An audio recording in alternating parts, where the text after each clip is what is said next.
नमस्कार, छायाज रेसिपीजमध्ये आज आपण ज्वारीच्या पिठापासून खूप मस्त हलका असा नाश्ता बनवतो आहे। तर इथे मी 1 वाटी ज्वारीचं पीठ घेतलं, यामध्ये त्याच वाटीने मोजून पाव वाटी रवा घातला आहे।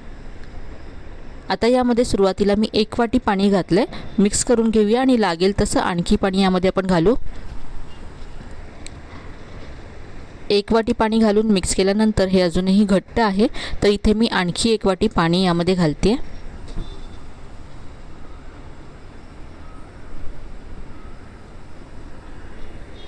हे मिक्स करून घ्यायचं आहे आणि याच्यातल्या सगळ्या गुठळ्या काढून घ्यायच्या। तर इथे मी विस्कने हे छान फेटून घेते, म्हणजे सगळ्या गुठळ्या निघून जातील आणि स्मूथ असं पीठ तयार होईल। खूप साधी, सोपी आणि अगदी झटपट होणारी अशी नाश्त्याची रेसिपी आहे। तर हे पीठ आता तयार आहे, याची कन्सिस्टन्सी पहा। आता हे तयार पीठ आपण बाजूला ठेवूया आणि यामध्ये घालण्यासाठी भाज्या परतून घेऊया। तर इथे मी एक पॅन गॅसवरती गरम करत ठेवला आहे, यामध्ये 1 चमचा तेल घालायचं आहे। तेल गरम झालं की अर्धा चमचा जिरं घातलं आहे आणि यानंतर बारीक चिरलेली हिरवी मिरची घातली। हिरवी मिरची तेलावरती परतून घ्यायची आहे। यानंतर आता यामध्ये भाज्या घालायच्या आहेत, तर इथे मी बारीक चिरलेला कांदा घालते, यानंतर बारीक चिरलेली शिमला मिरची घातली आणि किसलेलं गाजर घातलं। इथे मी 2-2 चमचे सगळ्या भाज्या घेतल्यात। तुम्ही इथे भाज्यांचं प्रमाण तुमच्या आवडीप्रमाणे कमी जास्त करू शकता किंवा तुमच्या आवडीप्रमाणे यामध्ये आणखी भाज्यासुद्धा घालू शकता। किसलेला कोबी घातला यामध्ये तरी चालेल। भाज्या सॉफ्ट होईपर्यंत इथे मी परतून घेतल्यात। आता गॅस बंद करायचा आहे आणि या भाज्या थंड करून घ्यायच्या आहेत। आता ह्या भाज्या हे आपण जे पीठ तयार करून ठेवलं होतं त्यामध्ये काढून घेऊया।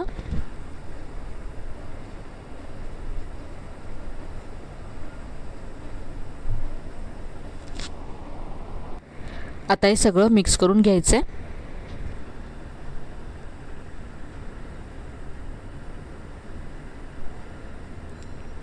यामध्ये मी बारीक चिरलेली कोथिंबीर घालते आणि यानंतर चवीप्रमाणे मीठ घालायचं आहे।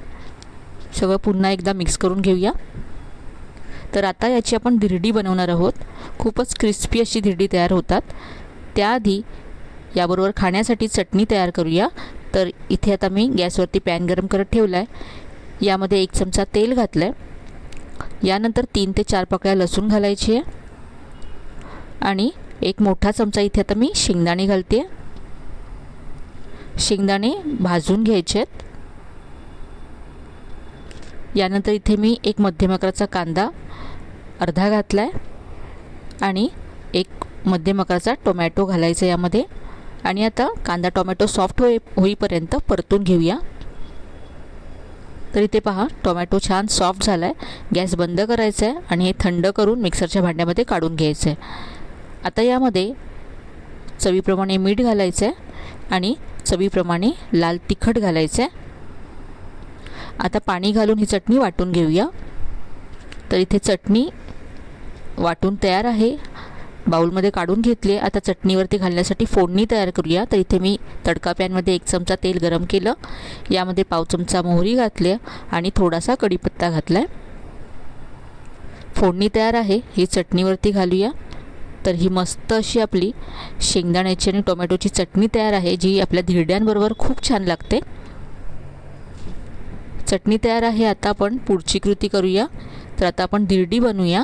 तर यासाठी इथे मी डोसा तवा गॅसवरती गरम करत ठेवला होता, यावरती थोडंसं तेल घालायचं आहे। तर इथे साधारण अर्धा चमचा तेल घातलं। तेल पसरवून घ्यायचं आहे। तवा अगदी मस्त असा कडकडीत गरम करून घ्यायचा आहे, म्हणजे धिरड्याला जाळी खूप छान येते। पीठ तळापासून ढवळून घ्यायचं आहे आणि थोडंसं वरून घालायचं। जर तुमच्याकडे नॉनस्टिकचा छोटा पॅन असेल तर तुम्ही ही एका आकाराची राऊंड अशी धिरडी तयार होतात।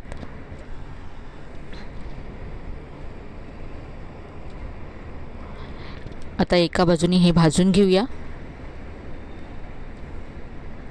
तर इथे पहा, धिरडं वरून पूर्ण ड्राय झालं आहे। उलटून घेऊया। रव्यामुळे अगदी क्रिस्पी अशी ही धिरडी होतात। रंग आणि याची जाळी पाहू शकता। आता दुसऱ्या बाजूने सुद्धा हे भाजून घेऊया। दोन्ही बाजूने अगदी कुरकुरीत झालंय हे। काढून घेऊया आणि आता आणखी एक इथे आपण बनवूया। तर अगदी पौष्टिक असा नाश्ता आहे। इनो, सोडा किंवा दही असं काहीच आपल्याला इथे लागत नाही। सगळं साहित्य घरी असेल असं आपण यामध्ये वापरलं आहे आणि भरपूर भाज्या आहेत, त्यामुळे मुलंसुद्धा अगदी आवडीने खातील।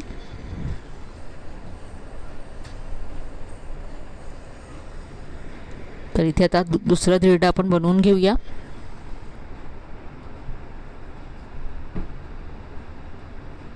नाश्त्यासाठी अगदी 5 मिनिटांमध्ये तुम्ही हे धिरडं तयार करू शकता। तर हे दुसरं सुद्धा धिरडं भाजून तयार आहे, काढून घेऊया। तर इथे चटणी बरोबर मी इथे धिरडी सर्व केलेत। टोमॅटो केचप बरोबर सुद्धा ही धिरडी खूप छान लागतात। तर मुलांच्या टिफिनसाठी, नाश्त्यासाठी अगदी मस्त अशी झटपट होणारी रेसिपी आहे। बनवायला जितकी सोपी आहे तितकीच चवीला अप्रतिम आहे ही रेसिपी। तर आजची ही रेसिपी तुम्हाला कशी वाटली कमेंटमध्ये नक्की कळवा। रेसिपी आवडली असेल तर व्हिडिओला लाईक करा, शेअर करा। चॅनलला अजून सबस्क्राईब केलं नसेल तर नक्की सबस्क्राईब करा। चला तर मग पुन्हा भेटूया अशा छान छान आणि नवीन नवीन रेसिपीसह। तोपर्यंत धन्यवाद।